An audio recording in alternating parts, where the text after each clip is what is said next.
getting into this episode of GH, Valentine was getting on my damn nerves. Like, I'm not even gonna lie, he was annoying me.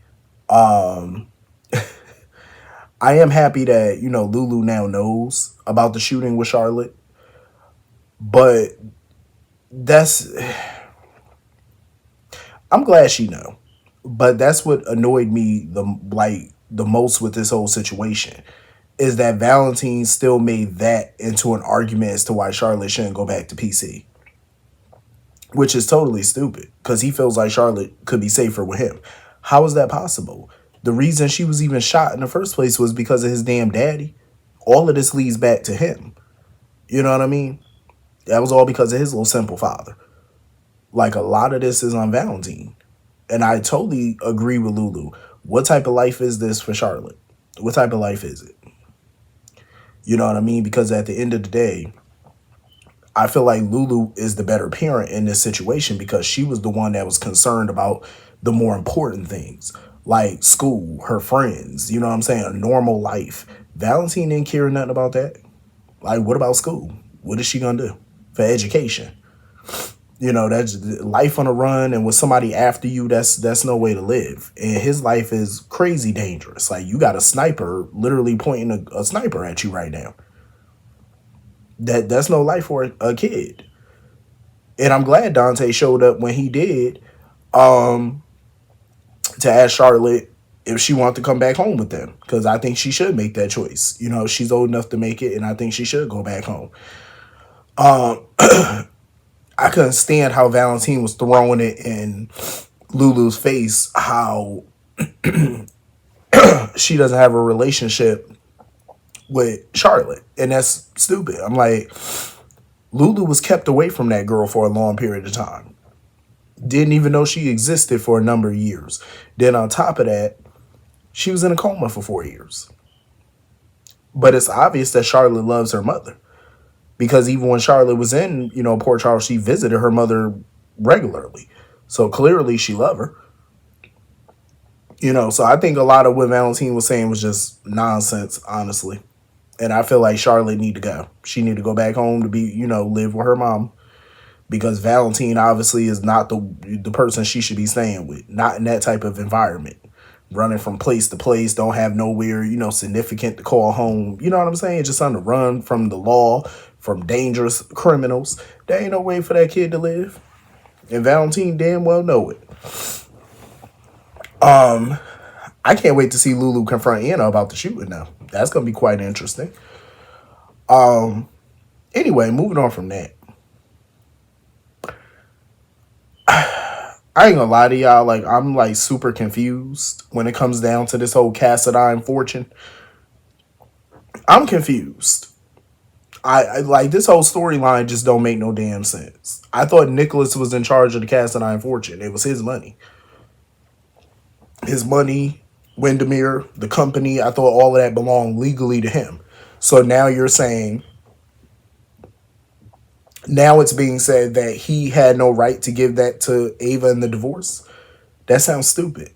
And what about a court hearing? What about judges? What about all that type of stuff? Like, so none of that matters in this case?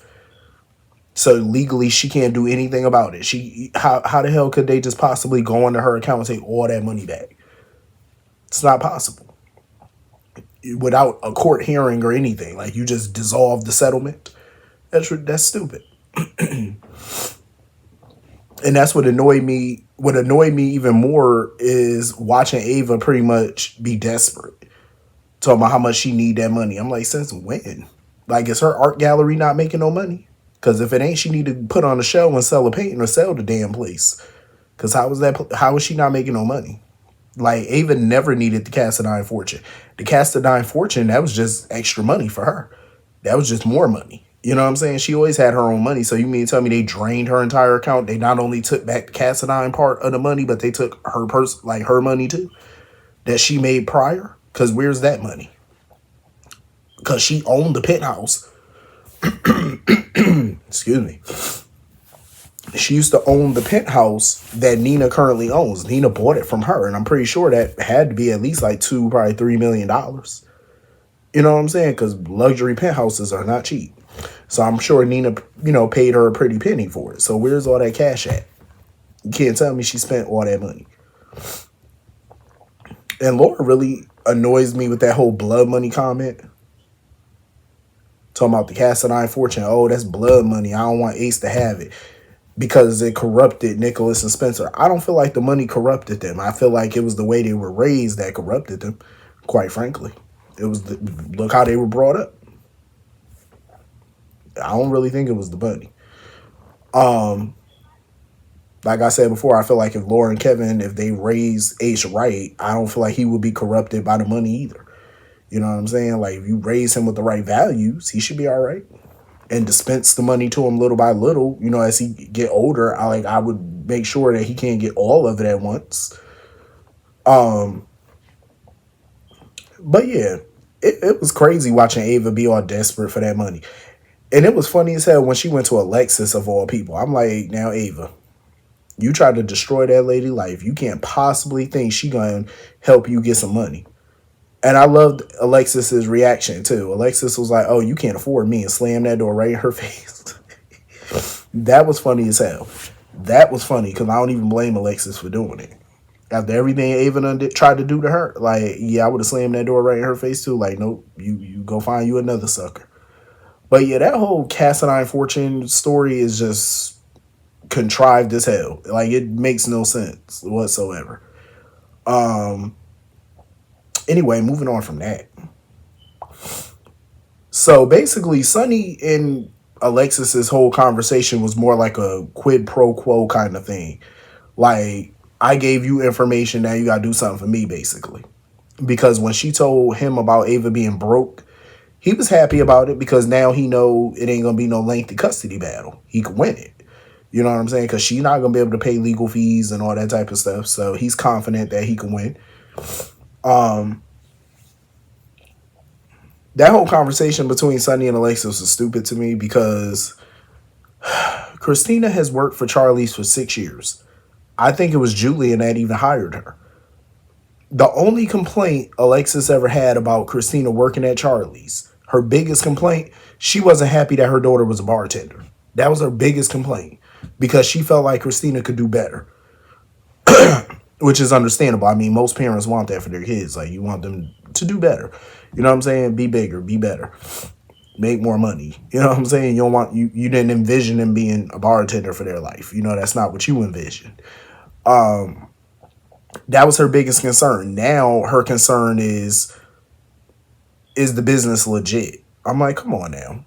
Alexis should know Sonny better than that. She know good and well Sonny is not going to turn over a business to their daughter that he's using as a front for his illicit affairs. There is no way in the world. Sonny would never. Ain't no way. Why would he want his daughter caught up with the feds and all that after everything they done just went through? Ain't no way in the world he would want that. He would never do that to none of his children. Like, hell, Phyllis recently ran the place. You think he would let her manage that place knowing he was using it as a front? He wouldn't get people like that caught up, people that's not in his illegal world. He wouldn't get them caught up like that. Ain't no way in the world. Alexis should know better. Like, that whole conversation was pointless. Begging Sonny basically to take Charlie's back. He can't take it back. If the paperwork was signed and is legally Christina's, he can't take it back. It's a done deal. Like, Alexis need to stop babying that girl. Like, Christina is grown. Like, stop babying her. Like, let her run the damn bar. So I'm glad, Sonny stuck to his guns and was like, no, I'm not taking it back. I really want to know what the hell is going on with Sonny. He over there clutching his chest and fainted, passed out in the ring. I'm like, what is this, a heart attack story? The hell going on with him? I wouldn't be surprised if this was a story designed to get him in the hospital to try to get Cyrus to give him some digitalis. Because that would be perfect for Cyrus. To have Sonny in the hospital, please give him full access to him. I wouldn't be surprised if Cyrus tried to slip him some digitalis. I would not be surprised by it. But it's kind of weird seeing Sonny have a medical emergency that has nothing to do with his bipolar disorder. That's new. So I'm here for it. Other than him being shot and being in a wheelchair, I'm here for this little medical incident he going through.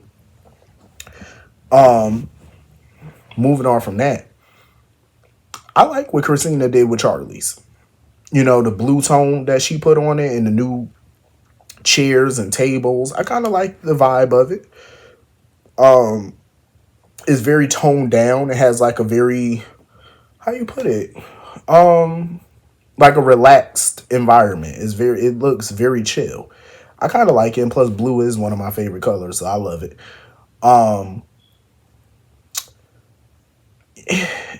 I understand Lucas is feeling bad for going off on Willow the way he did, but he shouldn't feel bad for that. Absolutely not. He should not feel bad for that, because at the end of the day, Willow, she deserved that tongue lashing that he gave her. She deserved it. The only thing I agree with Christina about is we're both on the same page when it comes to punching Drew in the face. Like, we're both definitely on the same page on that, because Drew definitely needs to be punched in his mouth. But the minute they started talking about Ava and Lucas dropped that little nugget that Ava may be going through financial trouble, and I seen the look on Christina's face, she's definitely curious about that, because I got a feeling she's going to use that to her advantage. She's definitely going to use it. This whole vendetta she got against Ava, she not dropping it. As much as she claimed, oh, I'm trying to drop it, I'm trying to let it go. No, you're not. No, you're not. Because the moment she heard Ava might be broke, oh, she ready to pounce. She gonna definitely use that to her advantage some way, somehow. She gonna find a way. It's quite clear. So moving on from that, I am loving Kai and Trina's dynamic, because I love that they're trying to get to know each other better. Like, they're learning each other's worlds. Like, she tries to get to know his football lifestyle. He's trying to get to know her love of the arts. I love it that he took the time to, get to, learn about the painting and stuff like that. But I love that he was saying, he was more focused on her and how he sees something different in her. I love it. Like, I'm loving the dynamic between them. I think it's pretty dope, I loved her and Spencer together, but I could see her and Kai doing some things together. Like, I could see their relationship becoming huge. I could definitely see it, especially if he get fleshed out more and stuff. I could see it going down between them, because I like the vibe between them. I really, really do. I don't know what the hell going on with Isaiah, but he should hush his fuss. He should be quiet, because I like Isaiah, but at the end of the day, he need to be quiet with this little piece of advice that he giving Lucky, talking about, oh, you can't go on this grand mission to save people, including Elizabeth. Correct me if I'm wrong, but didn't Lucky say he was going to help Elizabeth? Like, he was going to clear her name? And so far, I haven't seen him do a damn thing to clear her name. Now he over here going to the pub, trying to become one of Christina's new bartenders. I'm like, again, how is all this helping Liz?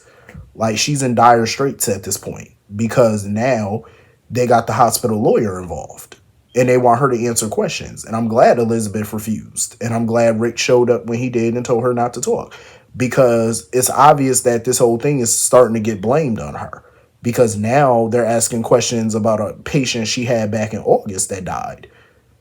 And Elizabeth was like, well, the patient was sick and old. What is there to look into? So now they want to do another autopsy on that patient to see if she died of digitalis overdose. I say, you gotta be kidding me. Now they're talking about suspending Elizabeth. Again, what is Lucky doing? He was supposed to be helping her, so help her. Why is he sitting there listening to Isaiah tell him, oh, just be there for Liz. Just be there for her. You're supposed to be helping her clear her good name, because obviously she didn't do this. Like, homegirl is in dire straits at this point. She need help. Effective immediately. Like, she needs help. Because I'll be damned. Like, because in my honest opinion, she worked her ass off for that head nurse's position, and now she looking at getting suspended and possibly permanently losing that and going to prison for something we know she didn't do. No. Somebody need to come to her rescue. Quick, fast, and in a hurry. Somebody need to help her out. Because I'll be damned. So I'm glad at least, Rick was there to let her know, don't say another word. Because I feel like anything, she say, they going to definitely try to use against her at this point. Talking about, oh, if you don't cooperate, that means you're hiding something. No, because we already see the writing on the wall. We see where y'all going with this. Y'all trying to pin this shit on her. And we ain't going for it. Nope. But anyway, that was pretty much the whole episode. Hit the comment section. Let me know what you all thought about this episode, and I will see you all in 2025. Peace.